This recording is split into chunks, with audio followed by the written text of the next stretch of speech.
Shalom, bruchim habayim. This is a video for Natalie. Natalie asked me, what is the difference between yesh, yeshno, and yeshnam? Let's have a look.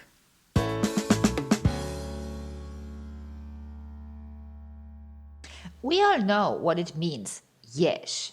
Yesh means there is or there are. It is general, so we are using it for there is. Male singular, there is.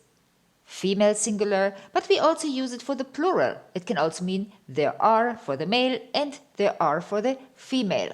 So, this general yesh, there is, there are, what is the level of Hebrew?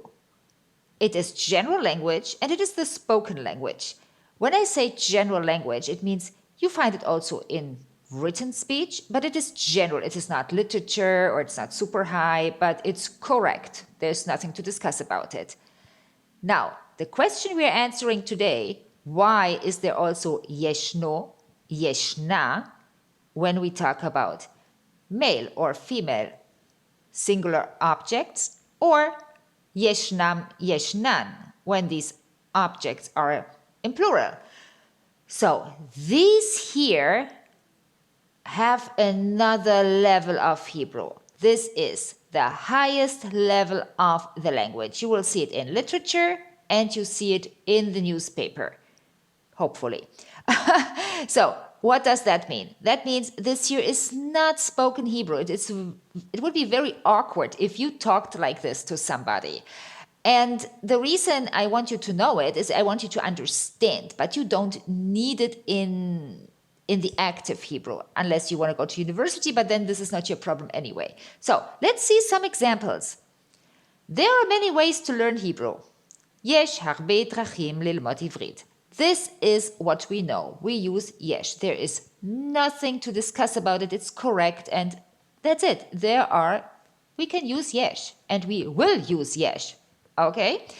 So now we go into the specialty. If we were writing our thesis at university about something, or we are reading an article in a very good, that means well-written newspaper, then we might find these kind of sentences. There is an object. Yeshno chefetz. Yeshno. There is, but chefetz, object, is male. Male singular, so yeshno. There is also an option. Option possibility is female. We are still in singular. So now we have yeshna. Yeshna gam efsharut. In spoken Hebrew, we would say yesh gam efsharut. There are people who. Yeshnam anashim she. There are plural, and we don't know how many males or females, so we use the male form, and this is why it is yeshnam. There are medicines which medicine, trufa, plural, trufot, so we are in female plural, and then we have yeshnan. Yeshnan trufot she. Okay, that was it. Short and sweet. I see you in the next video. Neshikot. Shalom.